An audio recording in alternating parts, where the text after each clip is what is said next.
All right, let's do this. Skyboi. I've never seen a Skyboi video, but he is going to explain to us how Minecraft SMPs became scripted. The big Minecraft SMP that I have experience with is, unfortunately, everyone take a second. I'm about to deal some emotional damage. The Dream SMP. Please don't run in fear. I'm reformed. I've always been a Tommy Innit fan from the beginning. That's my claim to innocence. Mainly because he had really short streams. Oh, and Technoblade. I loved Technoblade so much. Blood for the blood god. Blood for the blood god. So that's my entire experience with a scripted Minecraft SMP. Oh wait, actually, okay. That's a lie. I just remembered something. Technically, I watched the first ever scripted Minecraft SMP without knowing it, because I was a fan of Shadow of Israfel, and I'm pretty sure that was the first scripted Minecraft SMP. I believed it was all real, but it was technically scripted. It was scripted. Back in my day, SMP videos were just you log onto the server and you press record. But nowadays, the biggest SMP videos are entirely scripted. What happened? The first SMP was created by this YouTuber called Good Boulder Fist, who was very tired of just playing by himself. Lucky for him, survival multiplayer was just released. So Good got some of his friends together and decided to launch the very first YouTuber SMP. It was called Mindcrack, which sounds like a narcotic drug, but the server was entirely unscripted, just the quintessential log on and press record. It seems like it might still exist. I just don't think anyone watches it. You may not even know I've been divorced for 4 years. Who knows? But I'm a very single man, so I have joint custody of my daughter. But during COVID, my joint custody has changed. And that's because many of the members... Well, that was a crazy lore drop. Okay. Why would you talk about that in your Minecraft video? Oh, that was a crazy first impression. Went on to create another, much more popular server after Minecraft changed their rules. It was mostly the same thing, just a group of friends playing together and recording. Oh wow, this is a big SMP. Server was Hermitcraft. Oh, I haven't watched Hermitcraft, but I know it's really popular, but I've never watched it.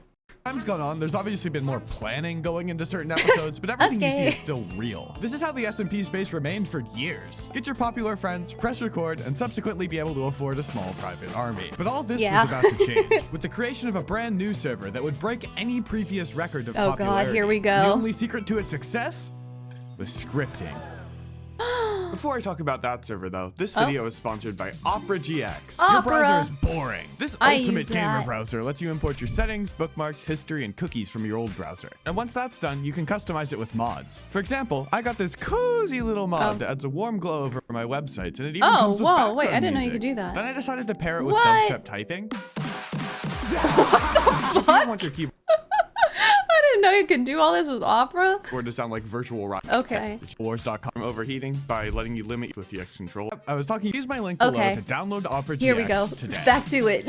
If you hadn't guessed, yep, I was talking about the Dream SMP. Ah, Dream's Minecraft damage. Manhunt videos Emotional absolutely damage. blew up, with the series as a whole having over 1.4 billion views. During his meteoric rise, he quietly set up a survival server for him and his friends to chill on. But over the next few weeks, a nagging little I didn't mean that, was begging to join. Tommy. Once Tommy was allowed in, he was immediately banned for griefing. Because of instead of keeping him banned, Dream wanted to see what would happen. This just let him go transformed crazy. the server into what we now know as the Dream SMP. Once Tommy was allowed back in, he started conflicts that developed into multi-month storylines, and the server's popularity skyrocketed as a result. I remember Traders that. were added over the next few months, like Technoblade, Quackity, J. Technoblade. But as the server went on, the fandom started really latching onto these different arcs and interactions between the members. The members then responded by starting to script some of these interactions to be more dramatic, and the fans ate it up. I did. Of lava. This level of scripting is what ultimately brought the Dream SMP most of its success. At first, though, they wouldn't admit it. So you're telling me this just naturally happened? I'm in creative mode.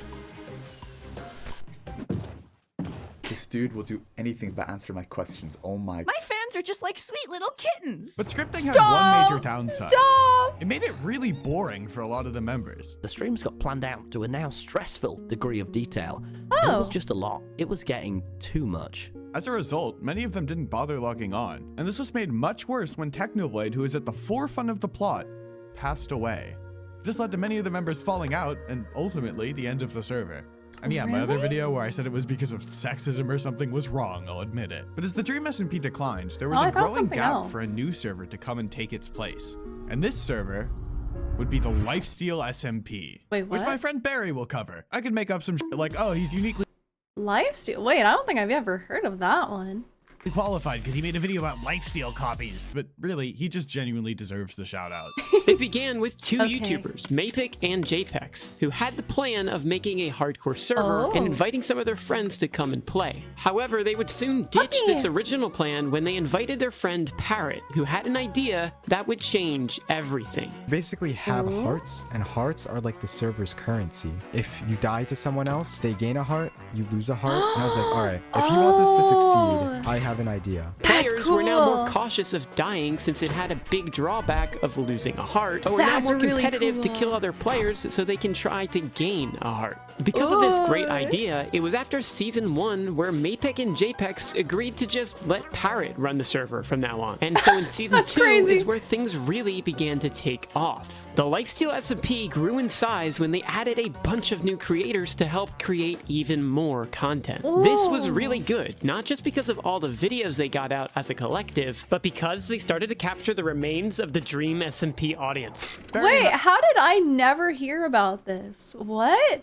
As a Dream SMP refugee, how the hell did I not hear about this at all? All I remember after Dream SMP was kind of dying out, I remember that Tommy and some other people like Quackity, they started a new server together that they had Origins. It was a Minecraft Origins server. And that's the last thing I kind of watched about a Minecraft server, something like that. I can't believe I've never heard of this. It seems so popular.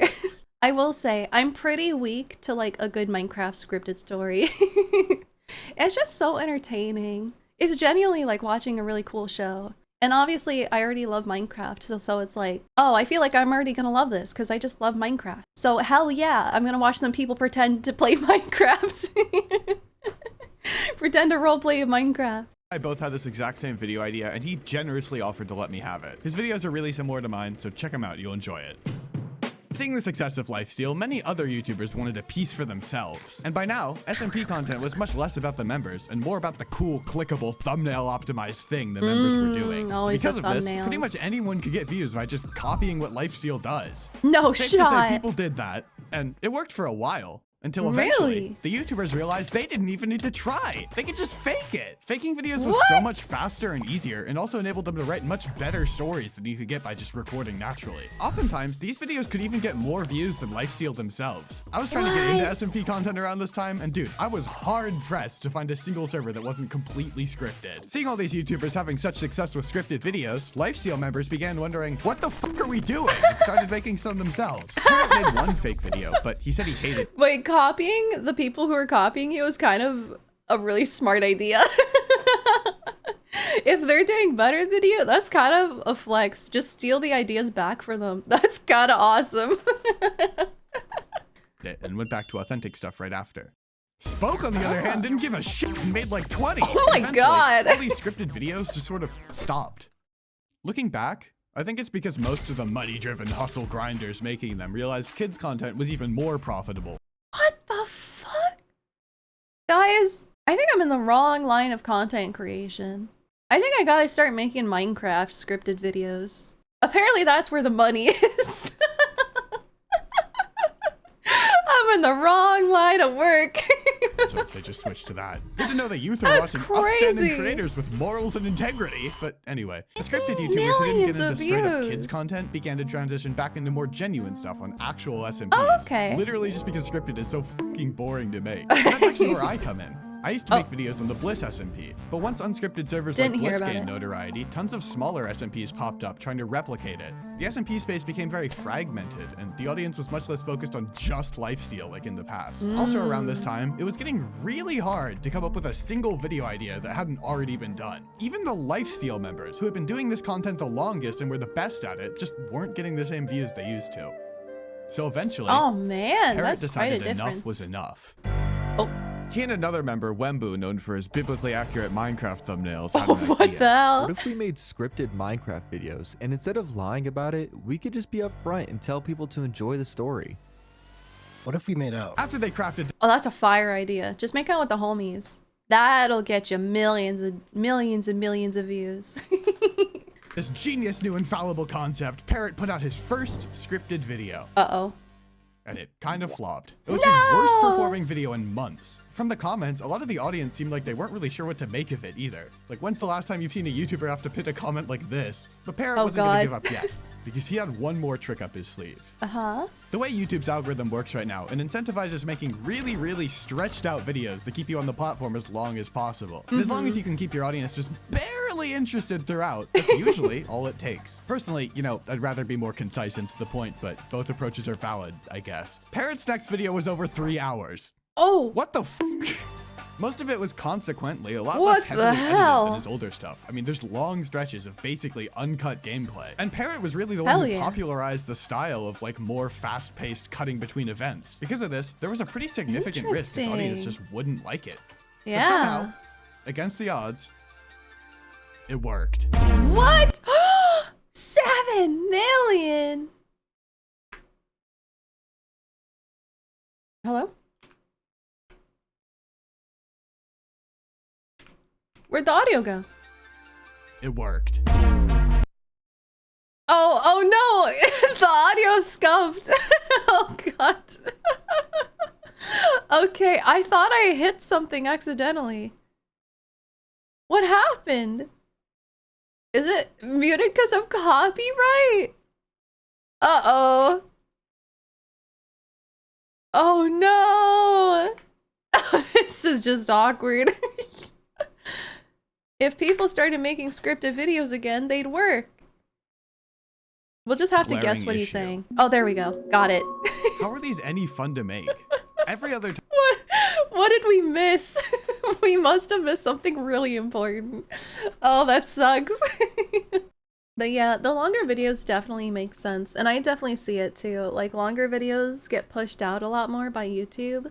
But I think what really changed YouTube to pushing out longer videos for the algorithm is those really long documentary style videos. And I love watching those. And I think YouTube realized how popular that style of video is getting. And they realized it kept people on the platform for much longer. And it kept people, it kept people coming back to YouTube more often.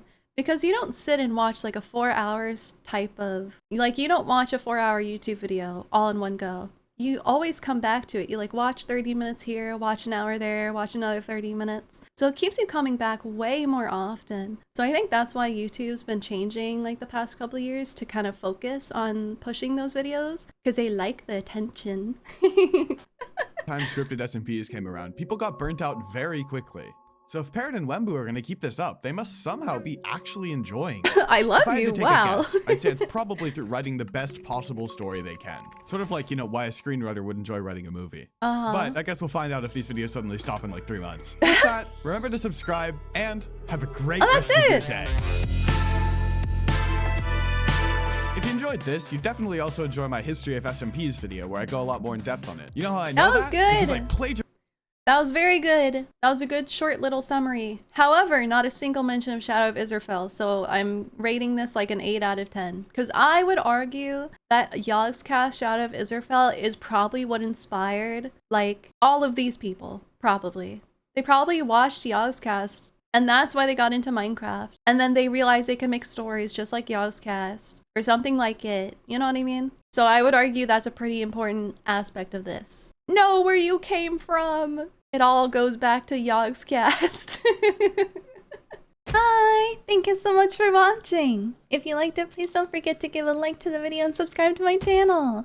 I also stream live on Twitch, so follow me on Twitch and turn on notifications to know when I go live. I hope to see you there. Bye!